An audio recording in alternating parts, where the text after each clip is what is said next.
Nabi Muhammad SAW diutus menjadi Rasul pada akhir zaman. Sepeninggal Rasul, para khalifah memegang amanah untuk menegakkan agama Allah. Setelah masa Khalifah Rasyidin, umat Islam dilanda fitnah terbesar, perpecahan, dan permusuhan antara sesama. Sepeninggal Ali bin Abi Thalib, khalifah terakhir yang syahid dibunuh, pemerintah Islam dikendalikan oleh dinasti yang kekuasaannya turun-temurun. Imperium Islam pernah menjadi penguasa dunia. Namun kekhalifahan Utsmaniyah di Turki jatuh pada tahun 1924. Inilah kekhalifahan Islam terakhir. Setelah itu, pemerintahan di negara-negara Islam akan berganti dengan penguasa-penguasa diktator. Isyarat yang disampaikan Rasulullah sudah terjadi. Beberapa negara Arab seperti Mesir, Irak, dan Libya dipimpin oleh para penguasa diktator.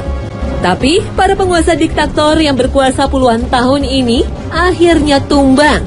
Presiden Irak Saddam Hussein jatuh pada tahun 2003 setelah Amerika Serikat mengirimkan kekuatan militernya untuk menumbangkan rezim Saddam. Sedangkan Presiden Mesir Hosni Mubarak lengser pada tahun 2011 setelah mendapat tekanan dari rakyatnya. Dan terakhir pada tahun 2012 lalu, pemimpin Libya Muammar Gaddafi diburu, ditangkap dan dibunuh oleh rakyatnya. Dalam sebuah hadis, Rasulullah pernah mengungkapkan tentang Bani Kanturoh yang akan melakukan invasi terhadap negeri Basrah. Hadis yang diriwayatkan oleh Abu Daud ini yang dimaksud dengan Basrah, sebuah negeri kaum muslimin yang berada di tepi sungai Dajlah, adalah Irak. Karena Irak, negeri di kawasan Teluk yang berada di tepi sungai Tigris, nama lain dari Dajlah. Lalu, siapakah yang disebut Bani Kanturoh? Dalam beberapa hadis disebutkan, ciri-ciri Bani Kanturoh ini adalah berwajah lebar dan bermata sipit, menggunakan pakaian dari bulu, dan alas kaki dari bulu. Mari kita lihat berbagai peristiwa sejarah. Kekuasaan dinasti Abbasiyah di Baghdad jatuh setelah diserbu pasukan Mongol. Ciri-ciri Bani Kanturoh mirip dengan bangsa Mongol. Tapi ada ahli sejarah yang berpendapat Bani Kanturoh adalah bangsa Turki, tapi bangsa Turki saat ini. Imam Ibnu Dihya dan para ulama lainnya berpendapat model pakaian yang dikenakan oleh Bani Kanturoh adalah masyarakat yang tinggal di negeri 4 musim, yaitu di Eropa dan Amerika, karena mengenakan pakaian dari bulu saat musim salju. Wallahu a'lam. Dalam hadis lain diceritakan pada akhir zaman, bangsa Irak akan diboikot oleh bangsa Rum.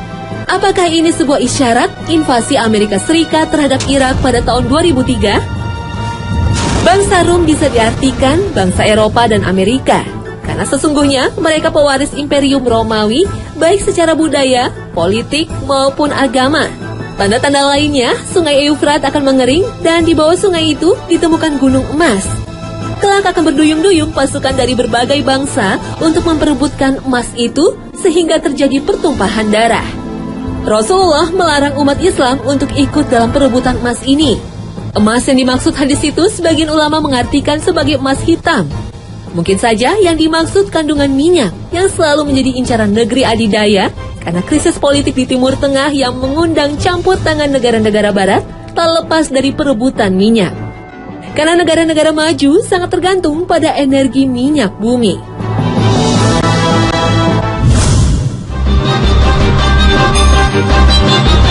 Perang merupakan bencana bagi kemanusiaan, namun umat Islam tak akan bisa terhindar dari peperangan ini.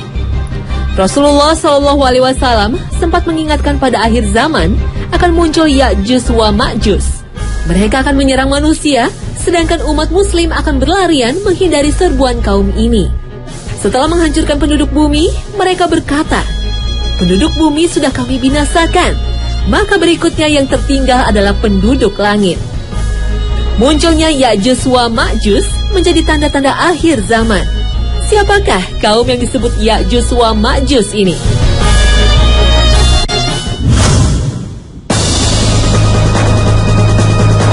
Sekelompok manusia yang disebut Ya'juj wa Ma'juj akan melakukan kerusakan di muka bumi. Isyarat ini sudah dituturkan oleh Rasulullah SAW. Seperti dikisahkan oleh Zainab binti Jahsi, Nabi terbangun dari tidur, kemudian berkata, "Tiada Tuhan yang patut disembah selain Allah. Sungguh kerusakan akan menimpa bangsa Arab akibat datangnya kejahatan yang telah dekat." Hari ini, sebuah lubang sebesar ini telah terbuka di dinding Ya'juj wa Ma'juj. Saat itu, Nabi membuat tanda lubang dengan ibu jari dan jari telunjuknya. Ajaran Kristen dan Yahudi juga mengenal bangsa manusia yang akan melakukan kerusakan di muka bumi yang disebut Gog dan Magog. Dalam surat Al-Kahfi ayat 93 hingga 97, dikisahkan Zulkarnain, seorang raja besar pada masa lalu, telah mengurung kaum Ya'juj dan Ma'juj di sebuah lembah di antara dua gunung tinggi dengan membangun tembok penghalang yang terbuat dari besi dan tembaga. Pada ayat selanjutnya, kaum Ya'juj wa Ma'juj akan keluar. Dan pada hari itu, ketika tembok terbuka, kami biarkan mereka bercampur baur satu sama lain seperti gelombang. وَتَرَكْنَا بَعْضَهُمْ يَوْمَئِذٍ يَمُوجُ فِي بَعْضٍ وَنُفِخَ فِي الصُّورِ فَجَمَعْنَاهُمْ جَمْعًا. Sebagian ahli tafsir berpendapat, tembok dibangun di daerah Kaukasia antara Laut Hitam dan Laut Kaspia. Wilayah ini berada di perbatasan antara Georgia dan Rusia yang penuh dengan pegunungan tinggi dan lembah curam. Kawasan ini dikenal dengan Ngarai Darial.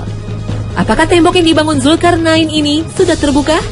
Dan kaum Ya'juj wa Ma'juj sudah menyebar di muka bumi? Wallahu a'lam.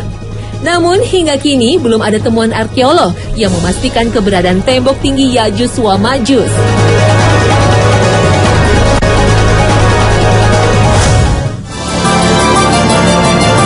Seorang ahli tafsir Imran Hussein meyakini bahwa lepasnya Ya'juj wa Ma'juj sudah dijelaskan dalam Al-Quran surat Al-Anbiya ayat 95.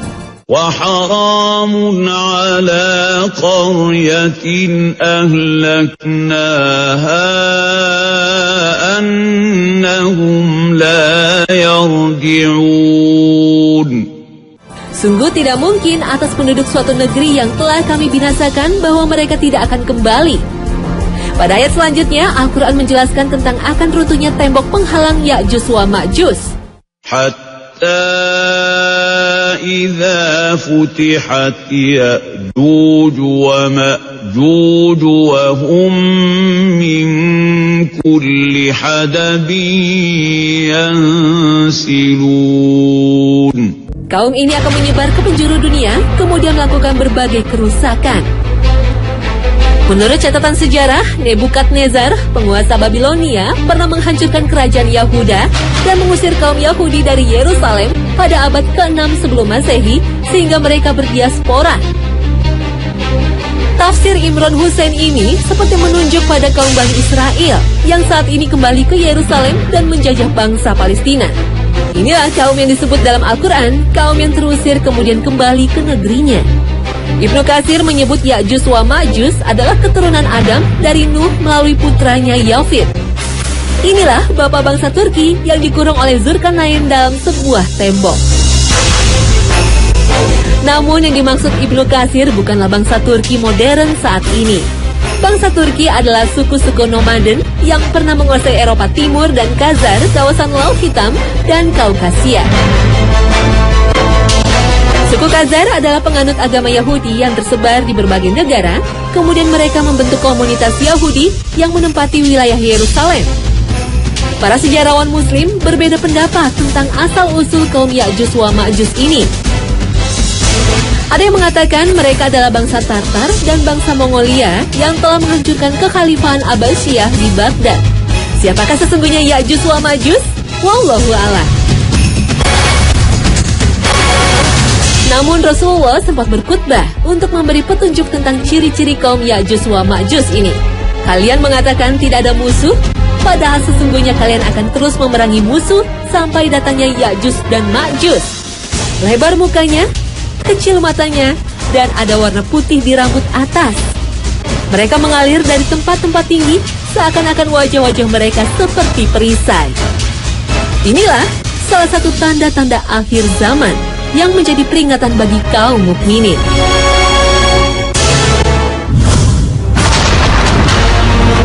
Kiamat diawali dengan tanda-tanda yang sebagian besar sudah terjadi saat ini. Namun ada tanda besar yang akan terjadi, yaitu munculnya Dajjal. Dajjal tidak akan muncul sebelum kedatangan Imam Mahdi. Setelah itu, tiba saatnya Nabi Isa alaihissalam akan turun ke bumi untuk membantu Imam Mahdi menumpas pasukan Dajjal. Nah pemirsa, bagaimanakah kisah Imam Mahdi dan Dajjal serta Nabi Isa alaihissalam?